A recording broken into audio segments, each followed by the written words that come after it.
তো আজকে একটা নতুন ইউনিক রেসিপি তোমাদের সামনে প্রেজেন্ট করব।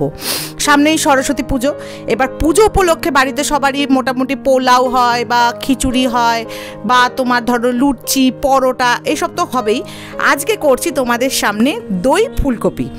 তো দইটাকে আমি প্রথমে ওই রুম টেম্পারেচারে রাখবো, তারপরে হাফ টেবিল স্পুন তোমার লাল লঙ্কা গুঁড়ো চিনি দিয়ে দেবো আর ভালো করে গুলে নেব। তোমরা দেখতেই পেলে। এবার জলটা গরম হচ্ছে, এর মধ্যে সামান্য নুন দেব আর আমি ওই দুখানার মতন ফুলকপি ওর মধ্যে কেটে দিয়ে দেব।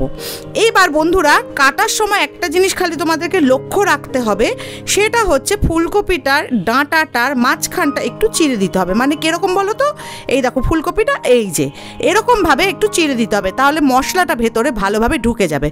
তো welcome back to my channel Madhumita Dham এন্টারটেনমেন্টের সবাইকে স্বাগত। আশা করছি তোমরা সবাই খুব ভালো আছো, আমি বিন্দাস আছি।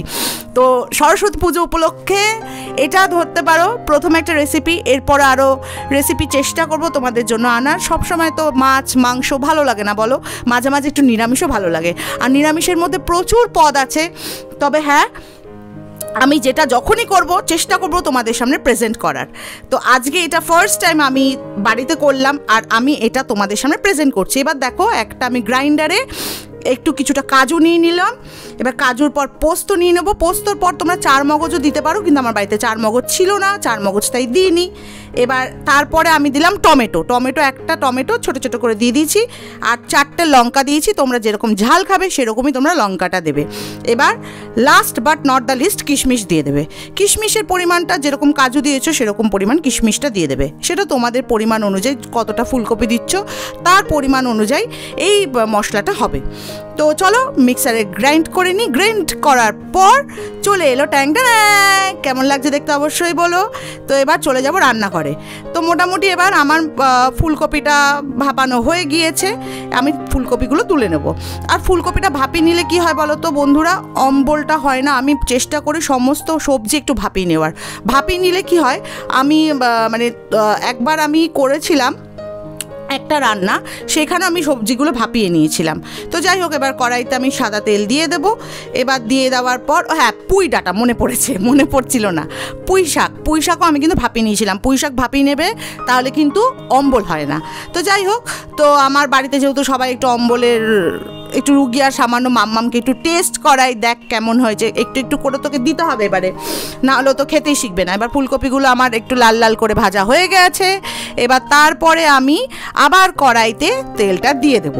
এবার তেলটা দেওয়ার পর এক এক করে আমি তোমার সরি ফর দ্য নয়েজ, জানোই আমার এখানে ব্যাকগ্রাউন্ড ভয়েস সারাক্ষণ লেগেই থাকে। চেষ্টা করি যতটা পরিমাণ ভয়েসটা কম করা যায়, কিন্তু তবু আমাকে মানে আই এম হেল্পলেস।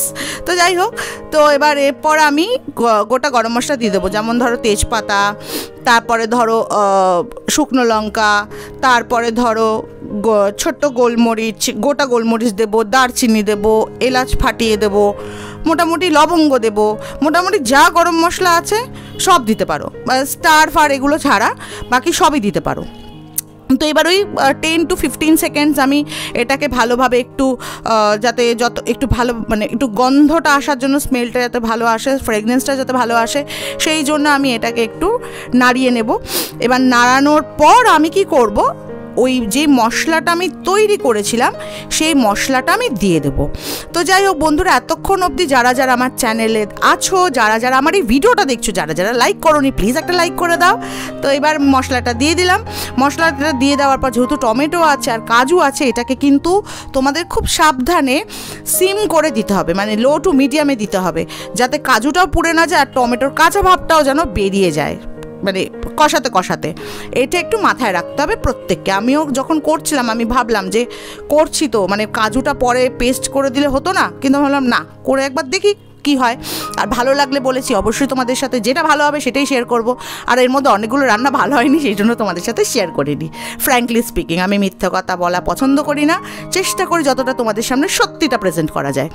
তো এইবার জলটা দিয়ে দিলাম, ব্লেন্ডারের জলটা দিয়ে দিলাম।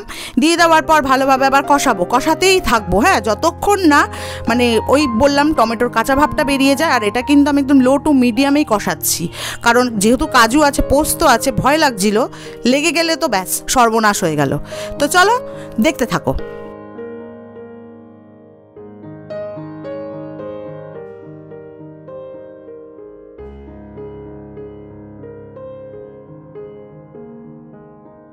এবার আমি ওই টক দইটা যেটা ফেটিয়ে রেখেছিলাম রুম টেম্পারেচারে, ওই টক দইটা আমি দিয়ে দিলাম।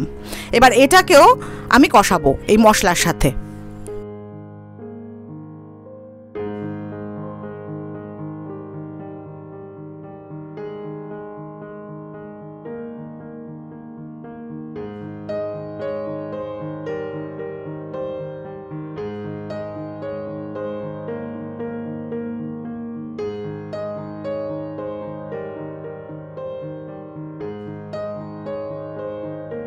এবার ফুলকপিগুলো দিয়ে দিলাম। এবার ফুলকপি সমেত এটাকে ভালো করে কষাবো, আর একটু সামান্য জল দেবো। আর এটা একটু কষা কষাই ভালো লাগে, যাতে পোলাও, লুচি, পরোটা ভালো লাগবে। ট্রাই করো অবশ্যই, আর ট্রাই করো অবশ্যই আমাকে কমেন্ট সেকশনে বলে যাও কেমন হয়েছে।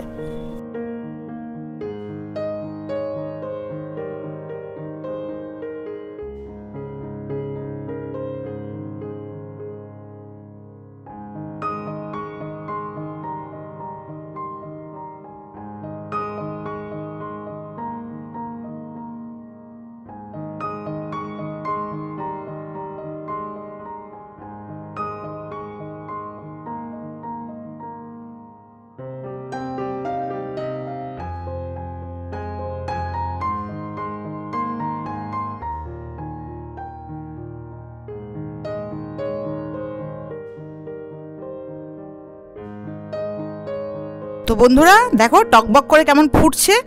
আর এতক্ষণ অবধি যারা যারা আমার এই ভিডিওটা দেখলে তাদেরকে অনেক অনেক অনেক ভালোবাসা। আর হ্যাঁ, তোমরা সবাই সবাই সবাই খুব খুব খুব ভালো থেকো, সুস্থ থেকো, সবাই সবাইকে ভালো রেখো। আমার চ্যানেলে যারা আজকে প্রথমবার এসেছো তার নোটিফিকেশনের পাশে যে বেল আইকনটা আছে একটু টুম করে বাজিয়ে দেবে। চলো ভালো থেকো, সুস্থ থেকো, টাটা।